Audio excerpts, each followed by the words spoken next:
Oh. You're listening to Comic Reflections, episode 148. I'm your host, Nicholas Prom. And I'm Spencer Valadez. Comic Reflections is brought to you by Rhymes with Geek. You can check out this show, plus several other cool podcasts like The All New Anti-Fanboy, Feed It Comics, and Ultimate Facepalm at rhymeswithgeek.com. Comic Reflections is also available on backissueheroes.com, the home of classic comics on the web. And if you enjoy our show, please subscribe to us on either iTunes or Stitcher. You can do all those things. Yes, you can. The interwebs. Yes, the weapons. Go web go. Yeah. Today we're continuing our talk about Silver Age Green Lantern. Yep. And all these stories can be found in Showcase Presents Green Lantern Volume 1. And before we get started, I want to give a little shout out to a listener, veteran comics writer Stephen Grant, most recently famous for writing Two Guns, which was made into a movie. He's had a long career in comics, which I won't dig super deep in, but he gave us quite a bit of notes on our last episode in Green Lantern. It was really terrific. He called me out on a couple things, and I really actually appreciate it. Yes, so thank you very much, sir, and thank you for listening. Yes. Yeah. So let's dive in. Yes, so we're going to start with Green Lantern number 10. It's the January 1962 issue, and the lead story is called Prisoner of the Power Ring. Yeah. It's written by John Broome, penciled by Gil Kane, and inked by Joe Giella. So, yes. So, yeah, we have Hal testing out a new jet, like he does for his job. Yeah. As the crack test pilot at Ferris Air. And he gets word from Pieface that some unusual suspects were kind of around, and that they stole some diamonds. Right. And that's kind of like the backup story in this story. The subplot? Yeah, the subplot, sorry. So he's going out to kind of fight these guys. Right. And he sees the image of this girl inside his ring, and she's like, "Don't use your ring, I'll die," and stuff. Yeah. So what? Huh? And so he kind of jumps into the fray, fists are flying, and I love when Hal just doesn't use the ring and gets into fisticuffs with Yeah. guys. Like, he's not gonna just lean on the ring. Like, you know, he's not like, "Oh, my ring's not working, I can't use my ring. Well, I guess I'm gonna go home. I gotta get out of here." You know, he'll go fight anyway. So yeah, I like screw that. He's gonna get the job done. So he takes out two guys, but one gets away. In the getaway car. He's about to use the ring, and he kind of flashes a little bit, and he remembers, "Oh no, there's a girl locked in my ring." And when he returns to kind of look into the ring, oh wait, no. First he crashes the car using his jet. Right. Yeah. He like smushes the top of the cab of the car with the landing gear. And the guy careens off right into some rocks, and he's like, "Nah, they'll be fine." And decides he has to. Guy's unconscious, dies of carbon monoxide poisoning. No big deal.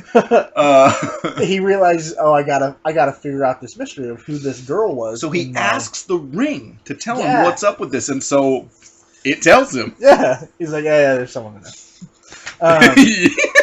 I'm kidding.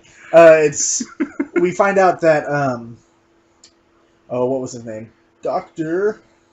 Blanding. Blanding, that's right.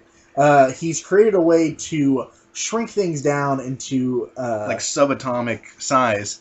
Yeah. He wants to escape this, crazy world of like war and crime, by going to a subatomic planet where he can build a utopia, right? With his daughter and like his wife and daughter, and then daughter's boyfriend. Yeah. Because 4 people on this subatomic planet is gonna work out just fine. It's gonna be fine. I love this story, actually. Yeah, it's a lot of fun. So it kind of leaves us off where the family has shrunken down to the small size, and Lantern's like, "Oh, okay." And he has to kind of help them because his Green Lantern, the energy from his ring, has corrupted the robots they've got on their subatomic world, right, that are doing all the work for them. Yeah. And the robots are becoming aggressive and going to war with each other. Yeah. One got a gun at one point. Yeah. And fired on another one, which obviously is going to happen. When robots take over, no one wins. Right. Skynet. Yeah, absolutely. And so the Doc has to formulate a new plan to get them back to normal size, or they're just going to be destroyed by all the robots, caught in between a war here. Yes. But prior to them leaving, he says, guys, this is a one-way ticket. Right. There's no going back. And so he has to work really quickly, and in doing so, he finds a way to trace the mysterious light that was able to shrink that them green down. energy. Yeah. That was causing a disruption. Mm-hmm. And so he's able to send one of them to go seek it out. And he was going to go himself, but his daughter pushed him out of the way, and she went. Yeah. And so she's in Green Lantern's ring. Mm-hmm. There's kind of a leap in how that works, but right, but she went to the source of the energy, I guess. Yeah. So why didn't you go to the power battery? Right. Whatever. She pops up in the ring, warns Green Lantern, and it kind of starts from where Green Lantern picks up. Right. So he gets all this information, and he realizes, oh, hey, I've done this kind of before. Shrinks himself down. Yes. And because he can just do that. Right. Yeah. I love that the ring can literally do anything, basically, at this point. I was going to mention this a little later, but I'll do it now.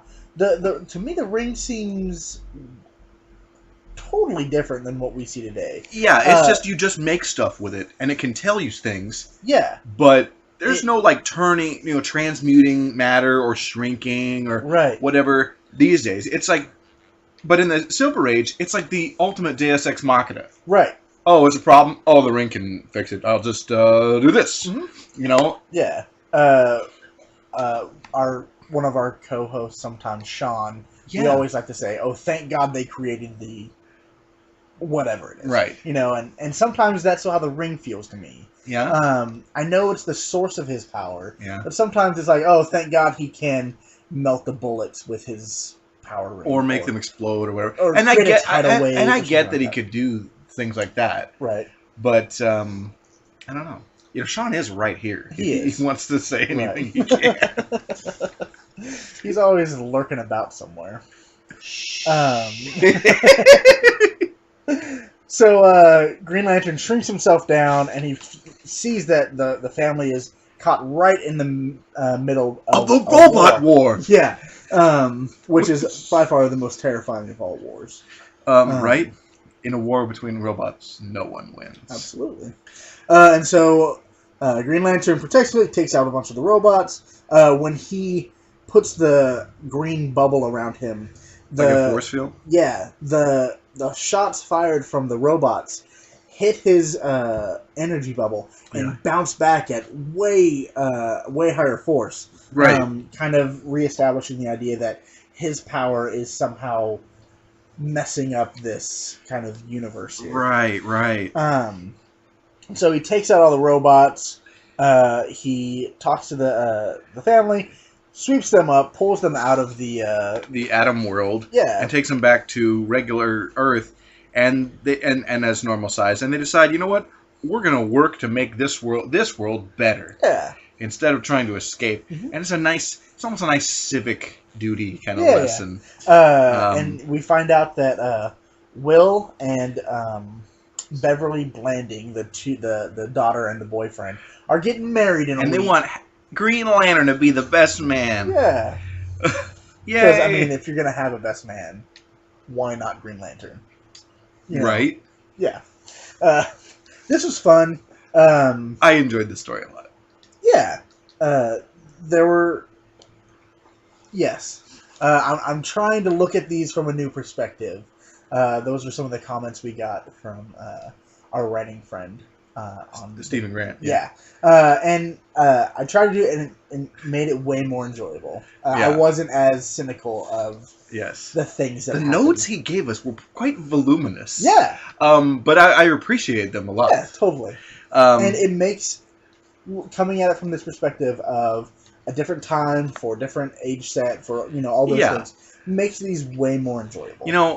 as a man in my 30s, I enjoyed this a lot. I realize that it's kind of written for for quite younger, but I still enjoy them a lot as it's really good science fiction. Yeah. Some of the science is kind of like dubious. Right. Actually, a lot of it. That's the fiction part. Yeah. Oh yeah. Thank you, Sean. I forgot. But wait. Yeah. So the next story we've got is the origin of Green Lantern's oath. Yeah. And this is the backup in this issue, and it's written by John Broome, penciled by Gil Kane, inked by Joe Giella. That's generally the creative team. Occasionally, the inker will be Murphy Anderson. In fact, I gotta check. Maybe that he did. Oh no, Murphy Anderson inked this, not Joe Giella. Yeah, and you really look. There's a big difference in his inking. It's really superior. No, don't mean to slight Giella, but Murphy Anderson is just better. Ooh, he's gonna be mad at you when he hears you said that. He might be dead. Most definitely is. So he's rolling over in his grave. Maybe. I could be wrong. Maybe he is alive. I have to check. And if so, we apologize. Yeah, because You're he's listening. Yeah. What are the chances? Well, maybe Murphy Anderson is just a podcast listening fiend. Yes. Half of the downloads are from him. Sharing them with his friends. Right. He gifts them. He gets out the crystal ball and the Ouija board and talks to Gil Kane. Yeah. Yeah. Definitely. That's somebody who I really wish was still alive. Yeah. Gil Kane. Yeah. So anyway. Yeah, so this story, we get the origin of Green Lantern's oath. Totally contradicting earlier issues of Green Lantern, where he just uses the oath right from the get-go. But so, whatever. Yeah. So it starts off, Pieface decides, you know what? I've heard you say this a bunch. Yeah.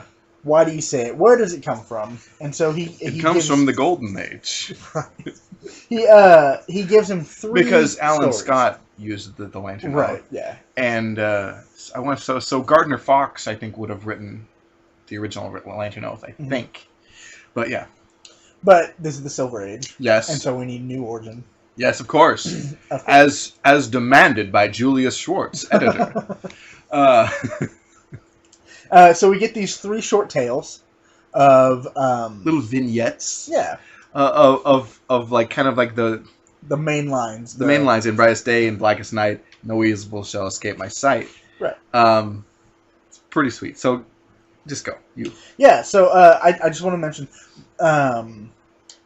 that he's done this since he started being the Lantern. Yeah. And we actually see this in the first oath is in The Secret of the Flaming Spear, which is the second story in the first issue. Oh, I'm so of the showcase run. Of the showcase run, yeah. Yes. So yeah.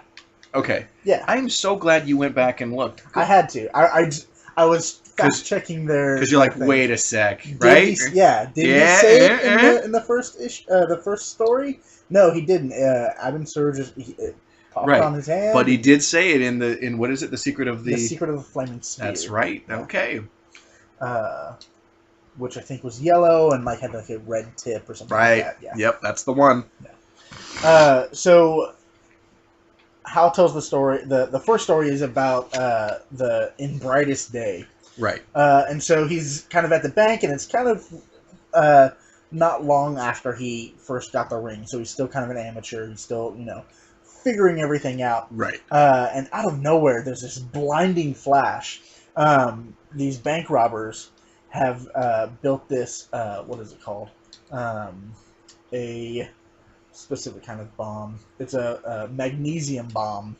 Right. Oh, like a magnesium flare. Yeah, super magnesium bomb. And so they have these special glasses that can protect them from the bright light.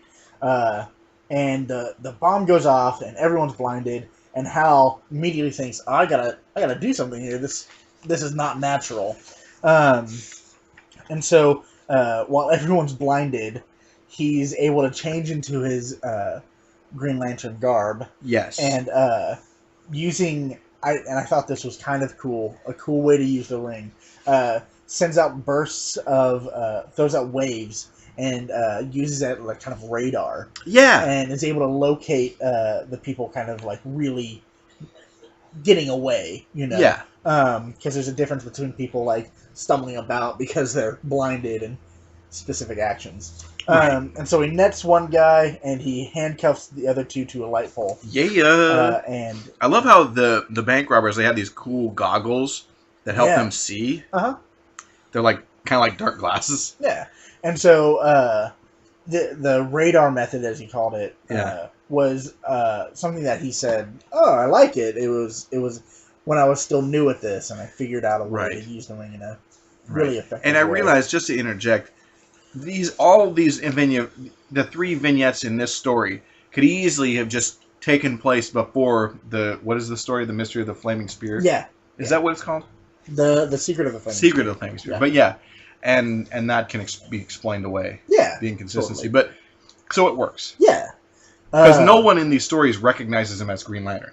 Right. So you could totally buy it as, oh, these are untold early adventures before that one. Right. So, yeah, it works. And so our second story is In Darkest Night. Right. And he's...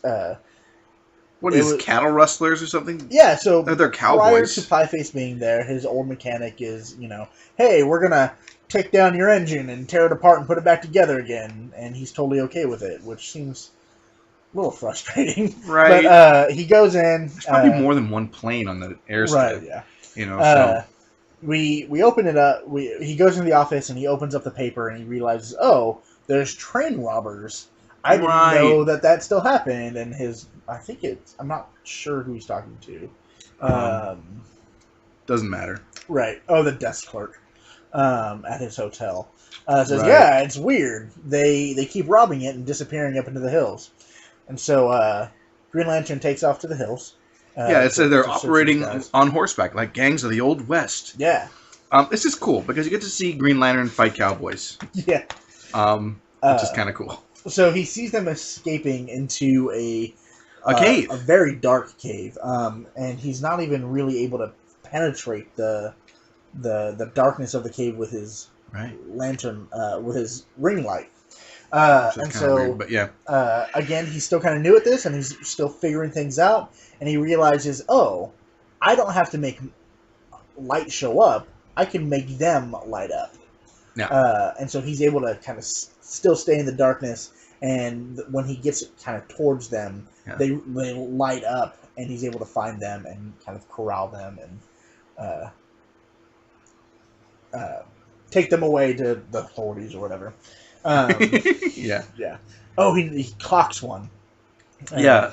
Right across because he gets the a punch. It's always a good shot when a guy with a cowboy hat gets punched and the hat flies off. Right. Yeah. That's always a good panel. Oh, this is where he melted the bullets because they're firing off in like random directions because they can't see him. Yeah. Because sometimes he melts bullets and sometimes he explodes them. Right. Yeah. As soon as they're out of ammunition, he clocks them. And he takes them off to jail in ultra-modern style as compared to their Old West ways. Right. So... Yeah. He charges the ring, and then there's the third of the vignettes is what happened. Oh, so this is the no evil shall escape my sight. He comes into the office... And he finds out that the office safe has been stolen and there's large amounts of cash in there. Right. That's the thing that people all in old stories is like, steal the payroll. Right. And it's not a thing that occurs so much anymore because there's people have found better ways to secure that. Right, yeah. But it's a common plot device in the Gold and the Silver Age. Somebody stole the payroll. Right. So... I mean, I think that's kind of standard across all forms of media at this point. Whether definitely. It's comics, movies, or television. Or the pulps. Oh, right, yeah. Which many guys who were writing comics in the Gold and Silver Age were pulp writers or pulp readers. Right. And so that informs heavily on their writing style. Right. Just like if you and I were to write comics, which we're not ever going to do, but... It would probably, at least my stuff, would heavily be informed by reading, like, Silver and Bronze Age comics. Right, yeah. Yeah. So. And so, Carol is kind of flipping out because she's a little crazy. Gosh, she's crazy. And, I mean, it's legitimate. She's Her like, payroll or I don't something. know who's crazier, Carol or Jean Loring. When we read the Atom, which we really should, we got to just make some of these like a Venn diagram of like right. Carol crazy, Jean crazy, And then overlap. yeah, with a little like pie chart, maybe like with some Lois Lane, Lana Lang crazy, you know. Yeah. So Hal is able to slip away, get his Green Lantern garb on, and his ring, power up, and he's trying to track the thieves. But he has to find them. Right. That's why the "no evil shall escape my sight" part. Yeah. So he realizes, I can fly over the company, over Ferris Air, and shine my Green Lantern's light down upon Ferris Air. Right. So I'll just read what it says. What I did was to use my power beam to throw a wide belt of radiation all around Ferris Company area. And my thought is giving everyone at Ferris Air cancer. Like that movie with John Wayne, like the Barbarians or the Mongolians or whatever. Oh, I don't know. There's a movie where John Wayne played Genghis Khan. Oh, right. And they filmed it in like New Mexico or somewhere near where they had done nuclear tests, and literally everyone who worked on the movie died of cancer, Of course, including John Wayne. including John Wayne. John Wayne, Cancer's not funny, but let's be honest. You're throwing around radiation, someone's gonna get cancer. Or superpowers. Or so, superpowers. That's true. How many people from the movie got superpowers? okay, well, okay, you make a valid point. Nobody that we know, because they kept their secret identities. Right. Gotcha. Yeah. So There's that guy in Seattle who jumps around rooftops still. he doesn't have powers. Oh, okay. And he wasn't even born. They make it like Seattle. You talking about Phoenix Jones? Yeah. Man, that guy's crazy. I talked to Zeta Man, who was a retired real-life superhero. Really? He was at Comic-Con, and he talked about meeting Phoenix Jones. And, like, he was... Because Zeta Man was, like, in, like, Vancouver, Portland area. And he went up to Seattle. Oh. Or something like... He encountered Phoenix Jones, and it was a total, like, macho, like, territorial bullcrap that Jones tried to pull on him. Seriously. Like, You're on the turf. it was gonna be one of those, like... One Hero of those... Showdown? Yeah. Like Civil Awesome. War going down.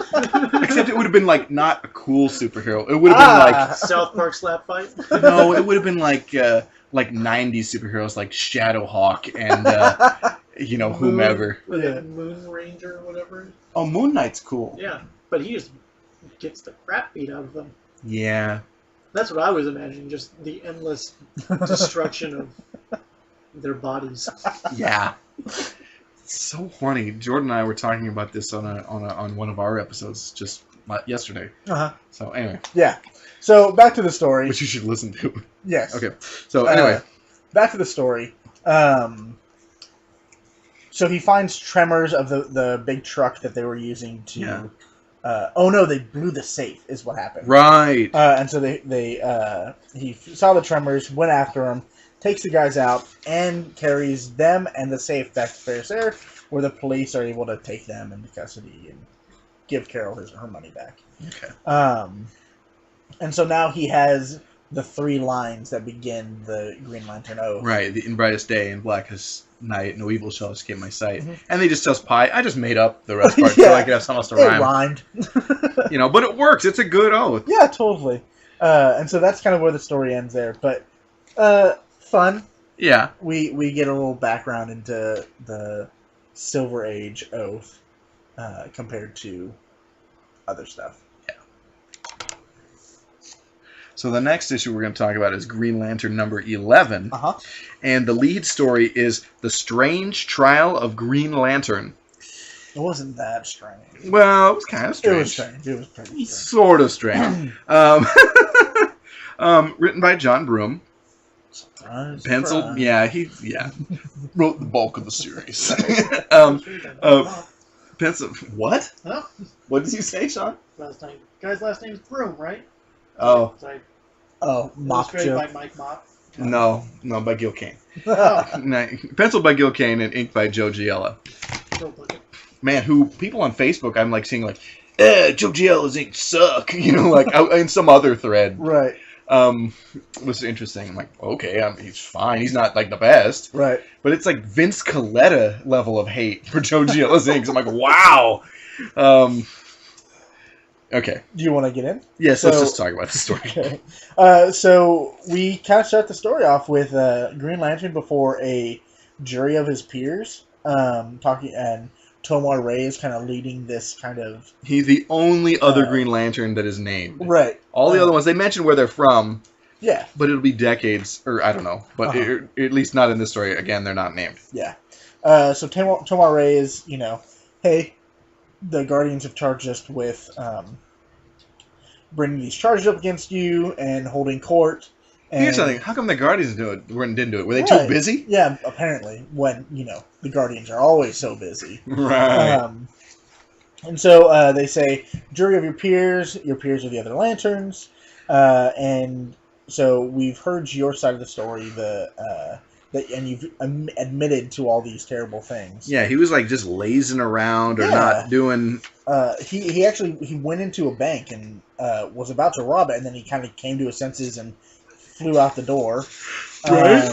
What else did he? He didn't save a guy falling until like the last possible second. Right, yeah. There was a private party for you had to pay $100 to get in, and He was like, "I'm Green Lantern. I'm not paying nothing." yeah, and he threatened a guy. He lifted him up by his shirt with a big green hand, Yeah. and then he, again comes to his senses and takes off. And the guy falling, as he falls, Green Lantern realizes it and puts a cushion of springs underneath him Right. to save him. That's an odd choice for a cushion. Yeah, But why not a whatever. big fluffy thing. If Um, you're able to transmute things, Or just make anything out of anything. right? Why springs? Yeah. I don't know. Anyways, It works. so Tomar Ray says, you know what? These aren't huge things. No one got hurt. No money was actually stolen. No one, you ended up doing the right thing in all the situations. Slap on the wrist. We're gonna say you're innocent. yeah, and all the Lanterns Yeah. agree. But then Hal insists on being punished. Yeah. And so they honor his request and they exile him. They strip him of his ring and send him off. And in the sunglasses case, just like Sinestro 2 issues earlier. Oh wait, but he's intercepted by Sinestro. Right. And this was all part of his fiendish plan. Right. And then we have a very long monologue. Man, he is monologuing From Sinestro. Sinestro. But we do figure out how he escaped from the sunglasses case. Mm-hmm. He had a hidden power ring in his heel. Right, and so he just turned the thing into a rocket and went back to Quard. Yep. And he lied in wait. Oh, and we found out he had been controlling Hal's mind with a mind control ray. Right, yeah. So So he's about to he's giving Hal or Green Lantern a choice. He says, "Look, now I have you. why don't you Look what join me and yeah. let's go to war against the Lanterns?" Yeah, the Lanterns forsake you too. They sent you off in your cool sunglasses case, and you can join me. This is your chance." And of course Hal- Hal says no. and lunges at him. Right. And we're left with a cliffhanger, well, sort of. yeah. Turn the page and you get the right. resolution. But And, yeah, you think he's done for. right. But no, the other Lanterns show up and Mm-hmm. gang up on Sinestro. Yeah. They trap They him. knew all along it was a ruse to lead them to Sinestro. Right. Yeah. But Sinestro. Well, so they're about to gang up on him, and Sinestro reveals that it's just an illusion. Oh, he's that not even really actually there. there. Yeah. And a door slams, and the door's, of course, yellow, and all the Right. Lanterns just kind of freak out. And they're trapped in this yellow dome. Yeah. And he's piping in chlorine gas, which is yellow. That they can't control. Right. But, And- okay, then this gets weird. Yeah. I My think thought the is- science works, maybe? So Hal realizes, as a human, my breath contains water vapor. Yeah. And when you combine water vapor with chlorine gas, you get Swimming hydrogen chloride. Right. Yeah, a colorless glass that we could then, contain. Right. And so he takes his power ring and he makes this special tube that he breathes into, Right. while the other lanterns blow the gas away from him, so he can breathe and create the chlorine gas. Now he's not creating chlorine gas. That's what is being used on them already. Oh yeah, But he's able to use the water chlorine. to turn it into hydrochloric acid so they can burn out of this dome. Right, yeah. Which is pretty cool. Shenanigans. Yeah. My thought is, Clever. I'm trying not to critique it too much. My thought is, instead of just using the ring to punch a hole through something to find a little break in the security, Pinprick. he had to use his brain. Right. He knew because he couldn't do that again. Right. Yeah. He was able to use his brain, and with teamwork from the other lanterns, they were able to break through the wall, right, and capture Sinestro. Yeah, and remember, I told you Julius Schwartz was a sucker for if you can add a little bit of science, the story is sold. Right. And so, science added, and there you go. And so then, after they've captured Sinestro, they use Sinestro's mind control ray to keep him docile and keep him from escaping in his prison. He doesn't want to leave or move. Right. I have a little bit of a problem with this because this seems kind of like a human rights issue. They're locking him in a cage in a prison cell where he's all alone, kind of on a remote location. And they're using his weapon against him to completely hypnotize him and mess with his brain. I'm not necessarily okay with that. Seems a little Gitmo-ish. It's definitely at the very least, it's a moral gray area. Okay. At the very least, okay. I agree. It's questionable. Right. But don't empathize with the enemy. Oh man, you're reading that Guardian propaganda. They're pretty good at Guardian. Yeah, so it's a good story, and of course we get the final. But is this the end of Sinestro? Of course not, because Sinestro is so popular. He'll be back in another 2 or 3 issues, I'm sure. Absolutely. So our backup story in this issue is the trail of the missing power ring. You notice how I had trail? I noticed that when I was doing my notes. It's probably a coincidence, but hey, who do you think wrote this? Was it Broom? It was John Broom, and Gil Kane did the pencils, and Joe Giella did the inks. Huh. Surprise! Nice. Yeah, you never see them work on Green Lantern. So when it comes down to it, this is one of the kind of silly issues or silly stories. Well, and you know, it's like the main feature is kind of the heavy story, and the second one's a little more light, comical. You know, the first one will be the cosmic epic, and the other one will be like, let's deal with some white collar crime. Right. Yeah. Or like a kind of a almost sitcom type situation, like when this seems when Pie Face turned into a bird. Into a bird, yeah. I gave that issue a lot of crap, but yes. So, but we'll be kind. Yeah. So. I'm trying something new. This story did. I think this story bothered you more than it did me. Yeah. I liked it just fine. So we have a couple kids, and they're kind of I think they're fighting a little bit. They're play fighting, and they're playing Green Lantern. Yeah. And Hal happens to be walking down the street, seeing them, and it's like, wow, Green Lantern's becoming popular. Yeah. And he goes to dinner with Pie Face and Turga, and they're married now. Oh, good for them. Yeah. And Carol, so it's kind of a double. And anyway, they're just hanging out, and Hal realizes he's lost his power ring. There's a hole in the pocket that he usually keeps the ring in. Yeah, his cheap suit. So he realizes, that kid that was playing with the Green Lantern ring, maybe that was my actual ring. Right, yeah. And so the kid has the power ring, and he realizes, I can lift rocks and stuff with this. Yeah. This is pretty rad. Man, it's like I'm E.T. He gets a little. He's down in a quarry Mm-hmm. playing with some of the rocks, and as he's trying to climb out, he ends up getting stuck. Yeah. And inside the quarry, like warehouse building, office building, two criminals are breaking in their nice suits. By the way, Yeah, pinstripes. Mentioned it before, but they are very well dressed. Are they criminals. stealing the payroll again? It seems that way. Yes. Okay. Yep. Get the can opener. They're opening the safe. Yeah. Stealing the money from the safe.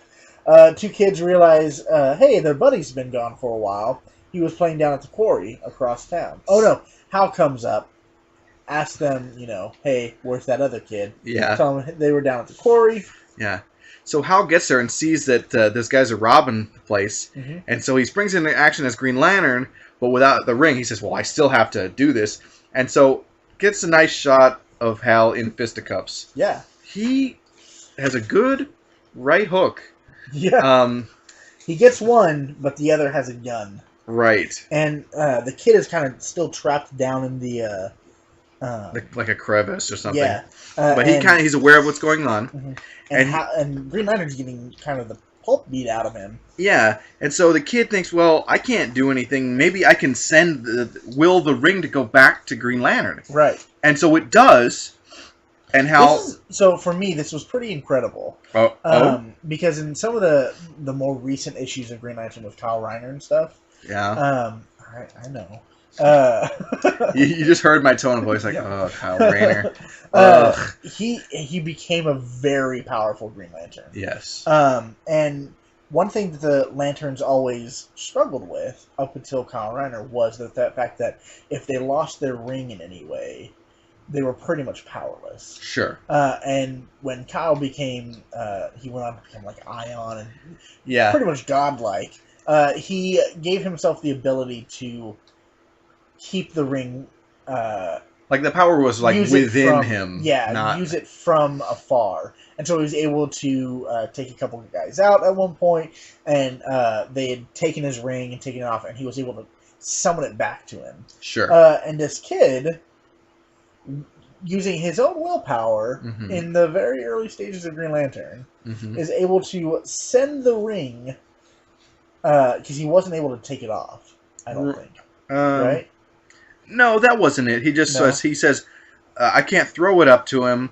I'm not going to be able to use the ring to save him. So maybe I can send it back to him. And he wills the ring from afar to Green Lantern. It's not that far. Well, I mean, it's still up the quarry, right? It struck me because later on the ring is very much tied to the person, right? Things and develop over time, right? It's a very different sort of ring right now. Yeah. So it just reminded me of that. That's fine. So Hal gets the ring back. He swoops the leg of one of the baddies, puts his ring on, and he's about to get shot, and then he creates like a fire hose from the ring and blasts him with water. Yep. So he captures the guy. He saves the kid from the crevice in the quarry, and he makes a duplicate toy ring. Right. It's not like a ring with any power on it, but he makes him a ring, which is kind of like, oh, isn't that nice? Thanks, kid. Thanks, Billy. Disappears as soon as he stops concentrating. Right. But he learns Hal Jordan learns an extremely important lesson: to not keep his power ring in his pocket. Yeah, he's like, and at this point he says, okay, I'm going to keep the ring on all the time, but make it invisible when I'm going around as just Hal. Yeah. And so, but see, this is like some of these, there have been a story here and there that kind of like, well, what about if he just had it in his pocket and lost it? Or like things like that. Yeah. There's been another one that was a similar, like seemingly simple problem, but I wish I could remember what it was specifically, but you know what I'm talking about. Yeah. And it's good that it's addressed. Yeah. It's good it's a backup. It's not the main feature. Yeah. So we round out this story, of course, with Hal going back to the get-together with the Komakus and Carol is just thumbing through a scrapbook of Green Lantern and mooning And over him. Pining, yeah, that's Yeah. And of course, he's Hal hates it. bummed out. Yeah. So that was issue number 11. Correct? Yes. And I think we are going to break this recording session into 2. Yeah. And we'll talk about 2 more issues in... For our listeners' convenience. Yes, in another episode. So, abrupt ending...